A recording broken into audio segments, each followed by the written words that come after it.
Très chers amis, bonjour, bonne fête de Hanouka. La fête de Hanouka est très connue par la mitzvah que nous sommes concernés à l'allumage des bougies, les 8 bougies de Hanouka.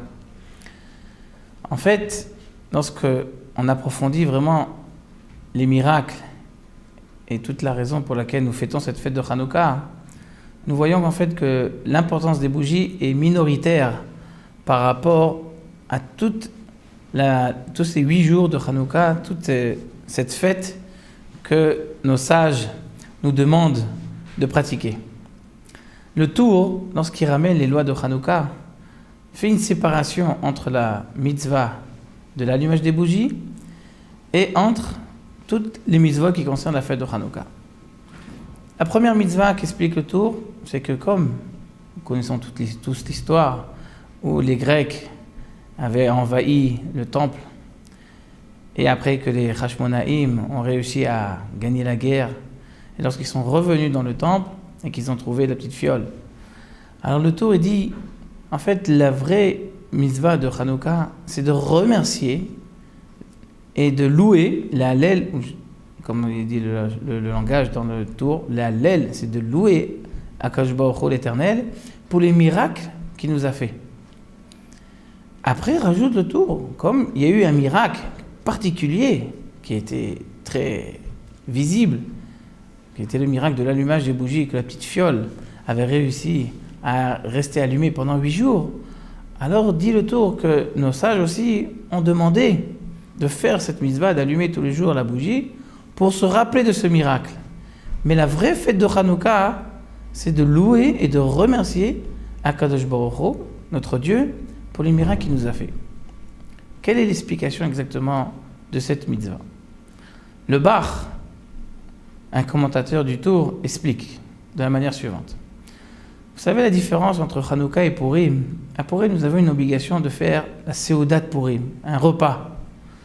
Par contre, à Hanouka, nos sages ne nous ont pas obligés de faire un repas. C'est vrai que les beignets font partie de la fête, mais c'est plus une coutume, ce n'est pas une obligation. En fait, explique le Bar, il faut savoir que quand il y a un décret, Chas v'Shalom, sur le peuple d'Israël, et bien la raison de ce décret, si on veut comprendre pourquoi Akadosh Baruch Hu punit le peuple d'Israël, et bien si on regarde le décret, sur quoi le décret se pose, disent le Bar, c'est ça l'origine du péché. Comme il y a eu un péché sur certaines choses, donc ils ont une possibilité, que Baruch Hu donne la possibilité aux Goyim de pouvoir persécuter le peuple juif sur cette mitzvah. Explique le Bar, au temps des Hashmonaïm, le peuple d'Israël s'était relâché sur le service du temple, sur l'étude de la Torah. Vous savez que l'huile d'olive, c'est le symbole de l'étude de la Torah. Lorsqu'on allumait au Beth Amikdash la Hanoukia, c'était pour, comme la Gemara explique, que la position de la mitzvah, de l'allumage des bougies dans le temple, c'était pour donner la chokhmat à Torah, la sagesse de la Torah à travers le peuple d'Israël. Donc explique le Bar, il y a eu un certain relâchement. Et comme il y a eu un relâchement, il y a une possibilité, une ouverture, que les goyim pouvaient s'infiltrer et persécuter le peuple juif sur cette mitzvah. Donc c'est pour ça qu'à un certain moment, les Grecs avaient une force de pouvoir détruire presque tout le service du temple et de pouvoir atteindre, comme dit le Rambam, pendant 52 ans, il n'y avait presque plus de Torah dans le peuple d'Israël. Explique le Bar que pour pouvoir mériter la délivrance d'Akadosh Baruch Hu, nous sommes obligés, sur cette mitzvah où nous avons eu un relâchement, de se renforcer. Si on se renforce, alors là on fait ce qu'on appelle un tikkun, une kapara, ça veut dire une réparation, et on peut remériter la présence d'Akadosh Baruch Hu avec nous et annuler le décret qui était contre le peuple d'Israël. Le Bar dit que les Hashmonaïm, ils se sont donnés corps et âme pour le service. Lorsqu'ils sont sortis en guerre, ils étaient perdants d'office. Une poignée de centaines de soldats contre des milliers, des centaines de milliers de Grecs. Ils allaient pour mourir, mais ils étaient prêts à se sacrifier pour la Torah.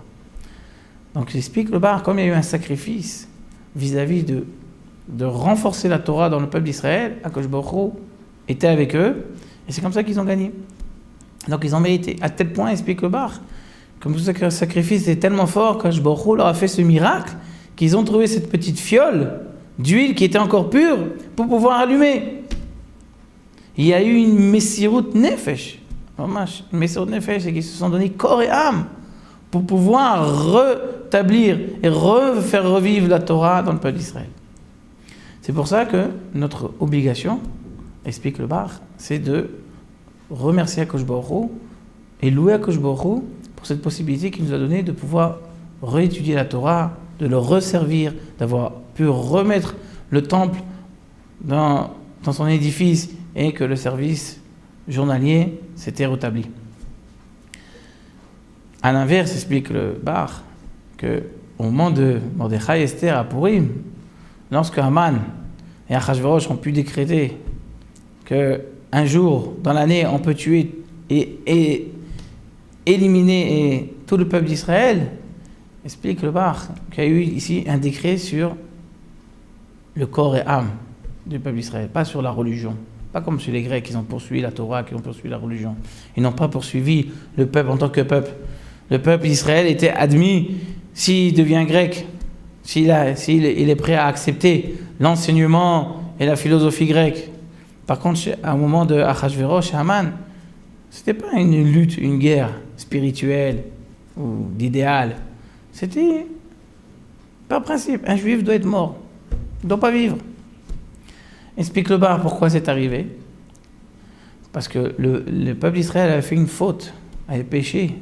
Lorsque Achashverosh il avait fait un grand repas au moment de son intronisation, c'est qu'ils ont tous mangé. Comme la Gemara dit, chez Nehenu, Mesoudat, Otoracha, ils ont tous profité, ils ont tous participé à cette Séouda-là de ce rachat. Ils ont mangé, pas cachère. Et cette faute-là a causé un décret, puisque le corps a profité, eh bien le corps doit subir une punition. Donc c'est pour ça qu'il y a eu ce décret contre eux.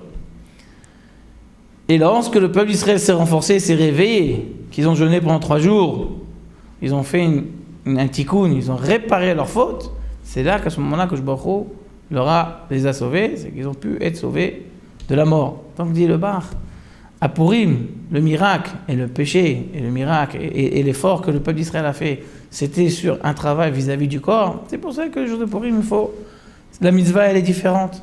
Il faut se réjouir, il faut manger, il faut réjouir le corps. Donc nous revenons à Hanouka. Hanouka, toute la lutte, tout le péché du peuple d'Israël à l'origine, et que les Grecs ont pu pouvoir pour persécuter le peuple d'Israël, c'était un péché vis-à-vis de l'étude de la Torah et du service d'Hachem. Les Hashmonaïm sont venus corriger à travers leur dévouement corps et âme pour le service d'Hachem et pour l'étude de la Torah. Donc Baruch Hu, il a vu que le peuple d'Israël, il avait corrigé sa faute, il les a aidés, il leur a donné la possibilité de reconstruire le Beth Amikdash, et pas seulement de le reconstruire, et même de leur faire un miracle surnaturel. Une petite fiole d'huile va rester allumée 8 jours. Quelque chose d'incroyable. C'est pas un vrai miracle. Que plus personne ne peut discuter sur la puissance de ce miracle. Donc, lorsque nous allumons les bougies, notre pensée, que lorsqu'on nous appliquons la mitzvah de nos sages, d'allumer les bougies de Hanouka et de fêter 8 jours de Hanouka, nos pensées doivent être de se rappeler du miracle que Baruch Hu, il a été avec les Hashmonaïm, de pouvoir reconstruire le Beth Amikdash, de pouvoir servir à Akadosh Baruch Hu, de pouvoir étudier la Torah encore plus, avec plus de ferveur. Et donc, c'est ça en fait, l'allumage des bougies, c'est un signe pour se rappeler toute la scène qui s'est passée, de tous les miracles que je a fait et de tout le but de ces 8 jours de Hanouka. Comme la lumière de la bougie, lorsqu'elle illumine à travers l'obscurité, et bien c'est ça qu'il faut qu'on se rappelle, que la force de la Torah, elle illumine chaque juif, chaque neshama, chaque âme de chacun. Elle l'illumine de manière qui puisse éclairer dans cette obscurité qui est ce monde, dans cette obscurité de la grecque, de la civilisation grecque. Partout où on se trouve aujourd'hui, on est entouré de la philosophie grecque. Que ce soit le sport, que ce soit toutes les publicités qui se trouvent à travers lorsqu'on marche dans le métro, dans la rue, toutes les idées mondaines, la mode, ça ce sont ces infiltrations de la culture et de la philosophie grecque. Et donc nous, à travers cette mitzvah de Hanouka, il faut se réveiller, il faut se renforcer. Et cette bougie-là nous réveille, nous illumine, nous éclaire à distinguer entre la vraie obscurité et la lumière. Parce que des fois, on peut voir quelque chose, mais en fait, on voit rien. On voit du noir. Lorsque quelqu'un est dans l'obscurité, qu'est-ce qu'il voit? Il voit du noir. Des fois, on peut voir certaines choses, mais en fait, c'est du noir. On ne se rend pas compte qu'on est aveuglé. Et donc, à travers cette mitzvah de 8 jours de Hanouka, qu'on fait le Hallel tous les jours, qu'on remercie Akadosh Baruch Hu, qu'on se renforce dans l'étude de la Torah, et qu'on illumine cette lumière qu'on a transmise à chacun. Regardez la bougie, regardez la lumière, c'est la lumière de la Torah, comment elle éclaire chacun, comment elle peut nous guider à travers l'obscurité, à travers la nuit, à travers tout ce qui est invisible lorsque on est dans l'obscurité. Eh ben, cette lumière-là, c'est ça qui va nous guider. Et à travers ce renforcement, nous pouvons mériter les mêmes bénédictions, les mêmes valeurs, les mêmes miracles que l'Éternel a fait à l'époque avec les Hashmonaïm. Et là, si nous appliquons cette mitzvah comme il faut, nous pouvons recevoir les mêmes miracles. Kadosh peut donner la possibilité à quelqu'un de pouvoir se réveiller, de pouvoir avoir des forces pour pouvoir se renforcer dans la Torah. Kadosh il peut lui guider, il peut enlever tous les obstacles qui des fois qui l'empêchent de pouvoir se rapprocher de la Torah.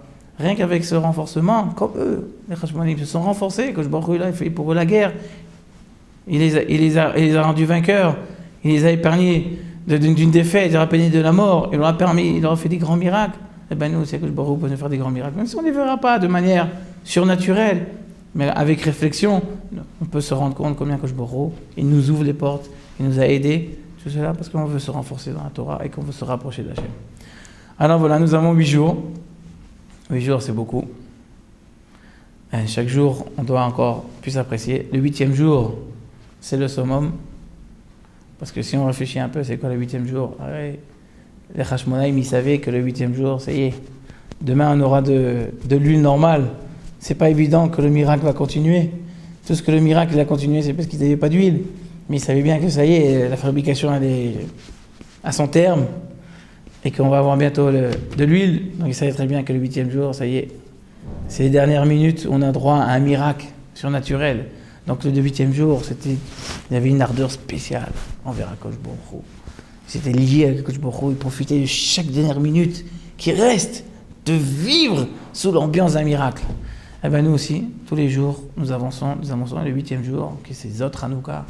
C'est le jour où nous devons essayer d'arriver au summum du rapprochement envers Akadosh Baruch Hu.